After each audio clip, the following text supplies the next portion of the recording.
So client churn is one of the biggest killers of agencies' success. And if you don't solve the churn problem, it's going to make you angry, depressed. You're going to fall out of love with your agency. And before you know it, you're going into the core selling space because you feel like that's going to be an easier business model. Don't worry, it happens to the best of us. But there is a solution to the churn problem. And look, I might not have the biggest agency in the world. We don't have like 100 plus clients, but I do feel like I have solved the client churn problem. So much so, in fact, that right now we have 2 clients on our roster who have just they're about to cross the 2.5 years with us. So we signed both of these clients back in August, at the start of August 2021. So I believe that's like just around 2.5 years, which is pretty cool. And in fact, we just have another client who we signed in June 2021. He actually just finished with us in December last year. So, and there's a few reasons for that, but maybe I'll explain. Like it wasn't a bad ending or anything like that. We've been working with him for 2.5 years. We've gotten great results over 2.5 years, but he was in like a very specific niche where the audience size was very limited. So what it meant was that we had to basically refresh everything every 2 to 3 months. You know, the ads, the VSL, the funnel, the offer, because we went through the audience a lot very quickly. And I think just after 2.5 years, just being totally transparent, we probably ran out of ideas a little bit. We had a bit of creative burden having to constantly refresh everything every 2 to 3 months. And we still made him money towards the end, but it wasn't what it was maybe like 2 years ago. So it was probably like the right time to end it. Although he did message me the other day being like, hey, do you think this would work? So maybe he's going to ask us to work with him again. But anyway, so he was with us for 2.5 years. He left in December. And then we have 2 more clients who have been with us now just coming up to 2.5 years or just crossed 2.5 years. So I have a track record of keeping clients for a very, very long time. And that is in an era of SMMA, just basically the state of SMMA, which has been basically built on agencies signing clients on a 3-month minimum and then losing them after 3 months. And then they basically go out and get another contract to replace that income. And it's cliche to say, everyone says it in the marketing, but kind of like that hamster wheel of, you know, just signing a client, losing a client, signing a client, losing a client, and you get no consistency in your income. I'll go into in this video, explain the few things that we do to keep our clients for that length of time. And it's important because there's no better feeling than the security of knowing that you have a retainer coming in every single month and you're not worried about losing them. The effect that has on your energy, your sanity, your lifestyle, because you know what your income's going to look like a few months from now. So many agency owners, they might do whatever, 5, 10K a month, but they're only a few clients away from leaving them from going broke. And they know from their track record of signing clients and losing clients that it could happen at any time. So what I want to share in this video is just some of the things that have helped us keep our clients for a long period of time. Now, and I would say not every client we've kept for that long, right? Some clients have left us in the past, but I will say it's not, I've not built an agency where I've worked with 1,000 clients. That's not the company I've built. We've worked with less amounts of clients, but worked with them for longer. So we haven't churned through a load. I would say in the past year, out of the clients that we've stopped working with, I can't remember off the top of my head. Should have probably got these numbers before the video, but I would say it's been definitely a 50-50 split between us just deciding that the client wasn't right for us, i.e. they didn't have the infrastructure for us to make a lot of money from the profit share, so it wasn't worth our time working on the account. So we let them go, and they wanted to still work with us, but we said no. And then we had a few people just leave because maybe the results weren't what they wanted. Shock. We don't get every single client we ever work with incredible results. No agency does, right? If someone is trying to sell you an agency course and they're like, oh yeah, we never lose a client, they're lying to you, right? So you can't just get incredible results for every single client, right? We have lost a few clients where the results weren't there. But again, I would say we're probably in the top 1% of people who actually do get results for their clients and actually keep them for a long time. So I think also the question you have to ask yourself, and don't worry, I'm going to get into the content in a second, but it's an important question to ask yourself. And this is like not even just for an agency, for any type of business, is you got to ask yourself, what type of business do you want to build, right? Because I know there's some people who build agencies, and a lot of people actually, they started an agency purely to make money. They didn't care about what service they provided. They didn't really care about like becoming good at that skill. All they cared about was signing a client, getting them on a retainer, and taking the money. And I don't mean that in like a really bad way. There's obviously some bad people out there that just want to take people's money and not do anything with it. But some people just want to build an agency to make money, and they didn't start it because they were good at a service. I was the opposite. I had experience in advertising and digital marketing, sales funnels before I ever signed a client. And it was something I was really passionate about becoming the best at. So I went into the agency space to basically become the best marketer I could be, right? Become the best marketer in the world, right? That was like my thing that I wanted to become. Some people just start an agency because they want to make money. And obviously I did want to make money. That is the primary goal, right? It's the whole point of getting into business. But I chose the agency vehicle because I enjoyed the marketing and I wanted to become the best at it. So you got to choose what type of business you want to build. The people who are just in it for the money and they don't care about the service, they're people who are probably more happy with signing a client for 3 months, taking the money, trying to provide the service, trying to get them results, but they don't really care that much because they would rather spend their time doing sales and signing clients than they would working on the operations of the business and providing the service. So like when you're an agency, especially in the beginning when it's just you, when you sign a client, you can decide to put more of your energy into getting results for that client and getting the best results possible, or you can decide to put more energy into signing the next client. And, I think the first way is better, is by providing a better service. I think it provides a better business for you as well. But, you do what you want. But that's like, if you choose the second option where you're just trying to go for sales, then just know you're going to constantly be stressed and have like bad client results and have, for me anyway, that would be a nightmare business. I wanted to build a business where I had clients that I worked with very closely for a long period of time, and I had to do as little sales as possible because I don't like doing outreach. I don't like sending cold emails, don't like sending cold DMs, don't like doing sales calls, I don't like doing calls in general, honestly. So you have to choose what type of business you want to build. And I think a lot of people would benefit from building the type of agency where they focus on getting results and focus on client retention, because I don't know. For me, when I got into a spot at one point throughout the years where like we were signing quite a few clients, but also a few of them were leaving, I was pretty stressed. I had a million different clients to try and manage inside of Slack, loads of Slack notifications going off, loads of communication I needed to do, just checking on a load. Like it just wasn't fun, right? I prefer to work with a small number of clients and work with them for a prolonged period of time and have a bigger impact on their business and get paid more per client as well. So that's the first thing. You've got to decide what agency you want to build. But here are a few things that we've done to keep, like I said, those clients for a long period of time. And I know some of you might be like, oh, well, anyone can come on here and say like you keep your clients for a long time, but show us the proof, right? And I could put a screenshot of like the latest invoice and the first invoice they paid, but I can't be bothered editing the videos. So if you don't believe me, that's okay. You don't have to watch the video, but I'm going to film the video anyway because I've already pressed record. So first up is obviously it comes on to the first point that I mentioned, which is Obviously, you have to be results focused and you literally have to get your client results, right? Everything else that I'm going to say in the rest of this video is useless if you can't get your clients results.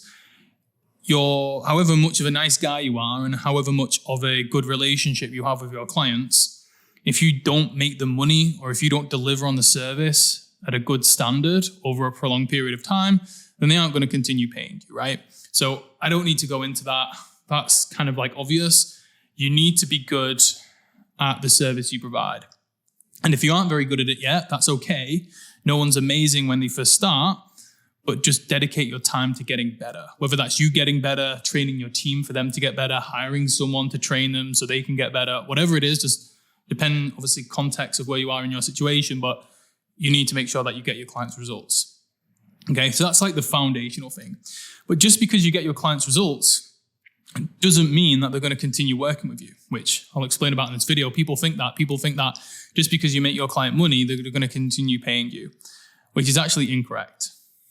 So, and the reason why is because one of the biggest mistakes, and this is point number 2, one of the biggest mistakes agency owners have is around communication.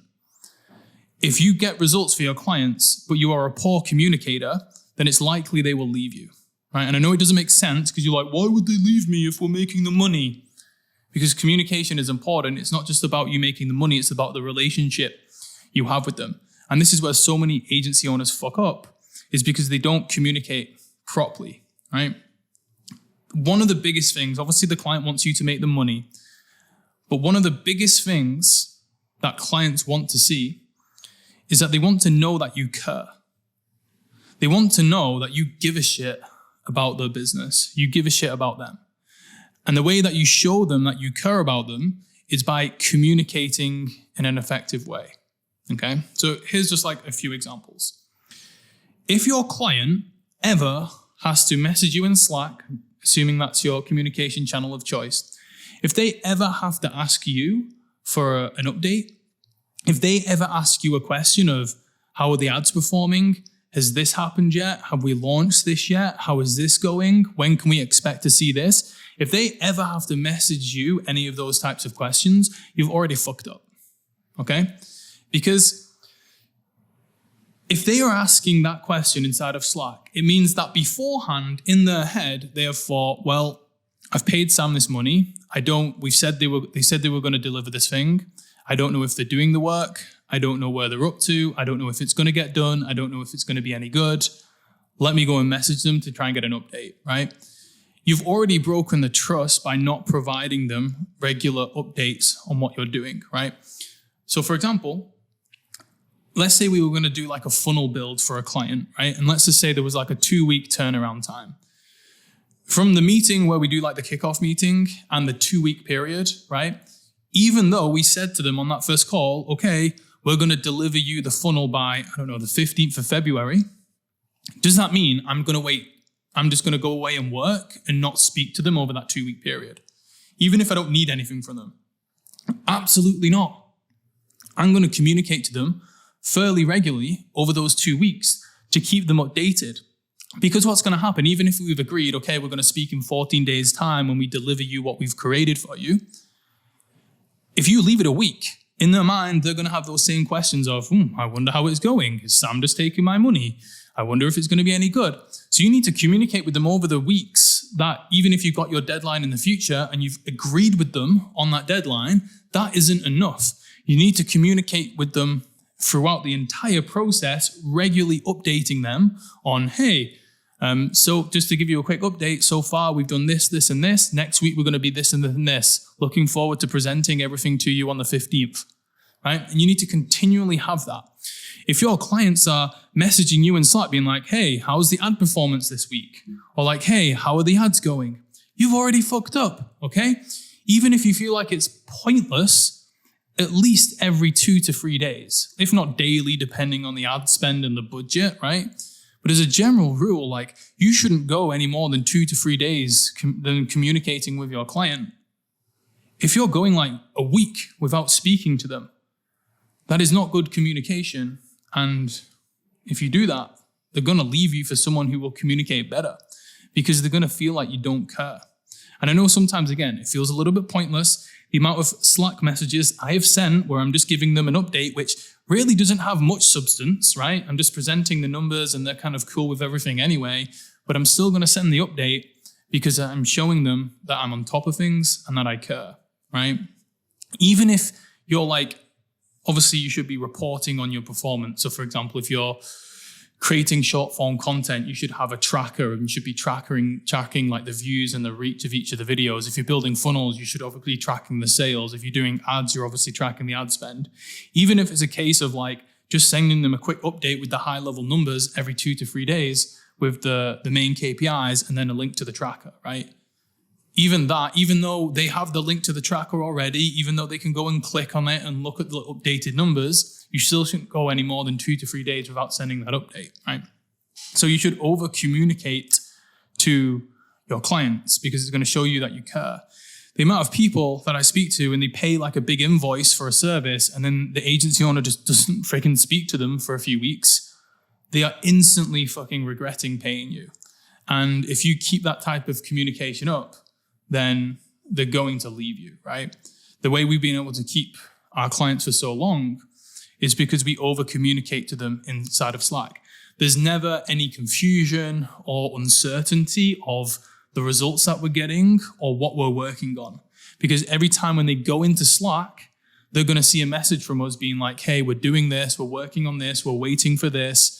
Can you provide this to us, right? There's never a time where they have to come to us and be like, hey, Sam, like, where are we up to, right? They just know they can just check Slack, they'll see the update, they'll react to it, they'll respond to it real quickly, then they can go out and get on with the rest of their day without any uncertainty that the person that they're paying for a monthly fee to is, doing the work or not, because we're already providing that to them.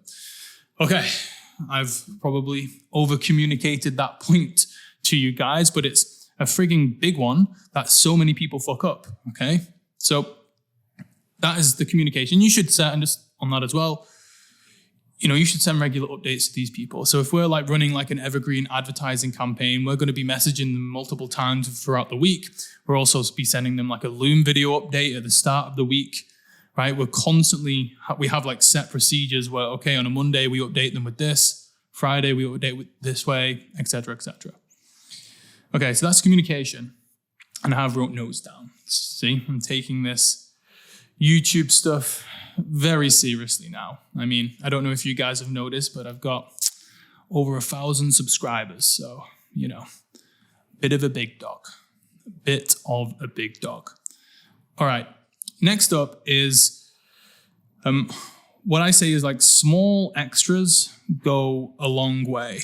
So obviously your clients are paying you for a particular service and you need to deliver on that service and it needs to get results. But one of the biggest things that I think our clients appreciate about us most is that we'll do like small extra things for them, which doesn't necessarily take too much of our time, but it helps them out massively. And again, it just comes back to the point of that makes them feel like you care because you're going above and beyond for them. So I don't know, let's say, for example, like our client doesn't pay us for video editing. Right, our client actually is a YouTuber. Well, most of our clients are YouTubers. The client that has been with us for 2.5 years. They're a YouTuber and they do have a video editor. And if they sent us like an ad video, or like a funnel video, and we're not like a video editing agency, but if they send us like the video, we're not going to go back to them and be like, okay, you can let us know when it's like edited, especially if it's like a simple edit. We'll just do it, right? And we'll be like, hey, no problem. We're going to download it. We're going to quickly get this video edited and then we can launch it. So it saves them, even though they've got a video editor on a retainer who can edit the video, we're just going to do it for them because it's quicker, it's more efficient. And again, it's us going above and beyond our role and showing that we care. Or it's just like little extra stuff. Like we've helped a client before, like they were trying to hire an extra salesperson, or they were trying to hire a setter, for the first time. And, they asked for our advice on it. And, we were helping them on the call about like who to hire, what type of person. And then I basically just sent them over a full document on basically like the hiring process. And I just basically outlined, how the application process should go, what the application should look like. And, it took me like maybe an hour to do because I already had like an outline anyway from previous work. But that just saved them, hours, if not days of thinking about it, researching it, putting the hiring process together. And that's way out of our role, right? We were advertising for them. We wasn't a recruitment agency. We weren't a sales agency. But we realized that the client had a problem and it was a bottleneck in their business because they needed an extra setter. So I decided to go and help them with the entire hiring process. Or it's even like, I don't know, like another little thing where the other day we were doing a launch for one of our clients and we were creating like a new school community. And we needed the client to create the school group because the client needs to obviously pay and put the credit card details in.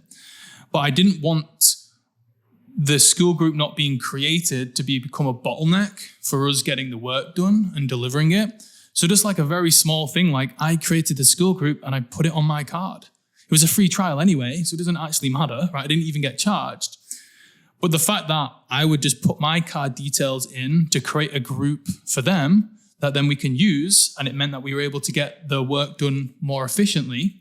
And then I just messaged them being like, hey, just when over the next couple of weeks, when you've got a second, just change out the card details. And they were like super grateful for that, right? I didn't have to do it. I could have sat there and been like, look guys, we need the school group created or we can't do our work, right? And then we're just going to stop working and just wait for them to do it. I didn't do that. I went and just sorted it myself. And then, I'm showing that I trust them by, I'm not saying you have to go and put your card details into something, but, it's a sign of trust where I'll just give them I'll just create the group and effectively put my card details to pay for it and they can just change it out whenever they can. And, these are like nuanced examples, right? So not everyone's going to be able to do something like that, but it's more just like the approach of I'll just go above and beyond on little extra things like that take me no extra time, but it makes a massive difference for them. And it also, again, deepens the relationship that we have with our clients. So any way that you can just do little extra stuff like that, it's going to improve the relationship. It's going to show to them that you care. And therefore, it's going to help you keep them as a client, right? Now, the next point that I wanted to touch on is pricing. Right, and there's going to be some people who watch this and they're going to disagree with me, and that's fine. You don't have to agree with everything that I say. It's pricing. Again, this depends on what type of business you want to build and which approach you want to take. There are agency owners out there who will tell you, raise your prices, charge as much as humanly possible for the service, and make as much money out of the client as you can. And that's true. But are you really making as much money out of the client as you can if you only keep them for 3 months? Right? So you can charge a client 20K, 30K a month, 15K a month, whatever it is. But how long do they stay with you? 3 months, 6 months before they go for someone else? So I'm going to be totally honest. Some people will look at my pricing model and they'll be like, oh, Sam, you should charge more. And you're right, I could charge more for some of them. And, but I've kept these clients for like 2 years, or over 2 years. So like over that time period, I've earned more money from that one client than I would have if I overcharged them in the beginning and only kept them for like 3 to 6 months. So I actually like to try and find a balance between, yes, obviously you want to charge them, you want to make money from them. And for one of those clients, out of the 2 clients that are still, 2.5 years in, one of the clients we have a smaller retainer and a profit share. So we actually make quite good money from that profit share. And then the other client is just on a smaller retainer. I'm going to be totally honest. Could we raise the price? Probably. Should we raise the price? Maybe. But one of the clients who's been with us for 2.5 years, the workload is really, really minimal. I don't really do much of it at all. Just one of my guys basically works on the account. I just kind of like manage part of the communication. And like, I don't know, like that retainer pays for my rent. So for me, it's just like, it's really adding no stress into my life. It's not really taking up the guy on my team. Like, it's not really taking up much of his time, very little amount in the month. And, it's consistent money for 2.5 years, been coming in.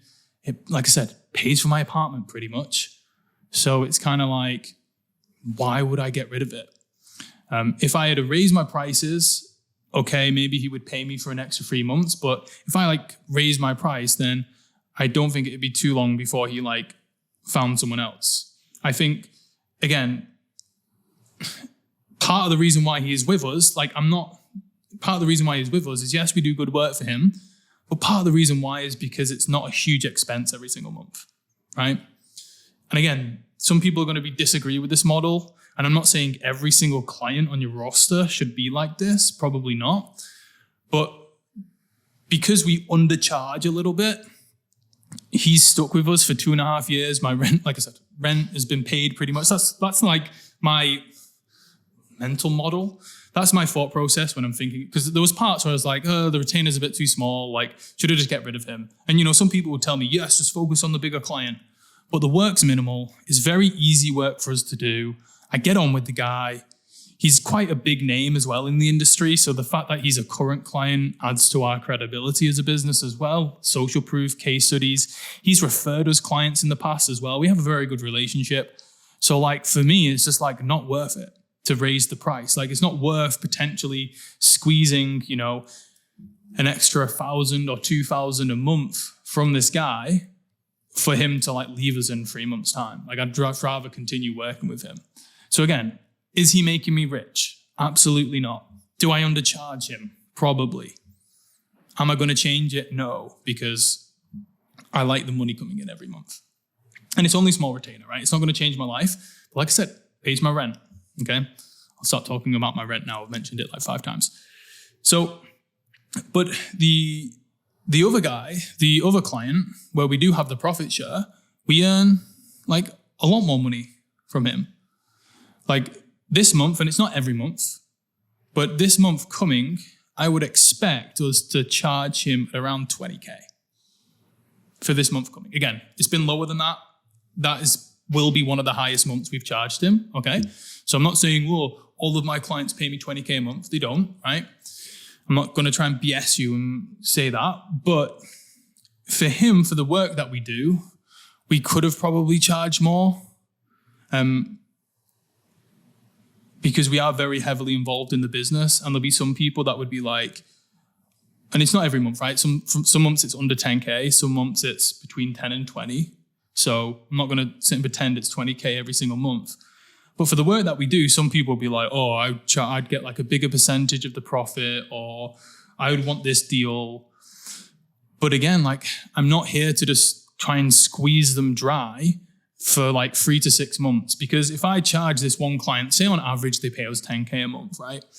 If I decided I want to charge him and I want to redo the deal where I charge them 30K or 40K a month, like some agencies do, then I guarantee it's not going to be long until they find someone else. Because these guys get prospected all the time from agencies being like, oh, I can help you out. And they say no to all of them because they like our relationship, they trust us, and the pricing for them makes sense. If I go and raise my prices, they're probably going to leave in the next few months because they have people asking or pitching them for cheaper prices. So for me, you've got to have, with pricing, it's got to be a balance between charging them high enough that it obviously is profitable for you, but not charging them too high that it doesn't make financial sense for them. And I think that's something I've been good at. Probably in the beginning, I was charging too little, and it probably was a confidence thing, where I didn't want to charge too high in case he said no. But that's I know agencies who are they just run ads for clients and they'll charge them 10K a month retainer, and then they'll charge them a profit share on top just for running the ads, not for doing the funnel, the emails, nothing, purely just for media buying. And I know for a fact that most of their clients leave after 3 to 6 months, even if they're getting results, because they'll find someone who can promise the same results and do it cheaper. Will that person get them results? Maybe not, and maybe they'll end up losing money. I'm not saying the people that are undercutting you are doing the same job as you. They'll probably do a worse job, but for the client, you've got to think about it from their mind. They're probably getting a little bit pissed. All right, we're back. You know you're filming for too long when the camera stopped recording to say that the maximum length of recording has been reached. So I'm going to finish it off. You've got to find a balance between pricing high, but also low enough that the pain of paying your retainer every single month is less than the pain of them switching and potentially switching to a service provider that doesn't provide them the best results, right?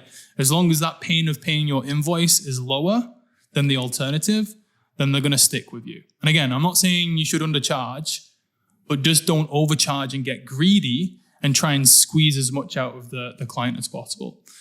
All right. So those are the things that we've done. It's worked well for us. Again, depends what type of agency you want to build. Some of you aren't going to like it. Some of you just want to sign clients on a 3-month retainer, churn them, sign the next client.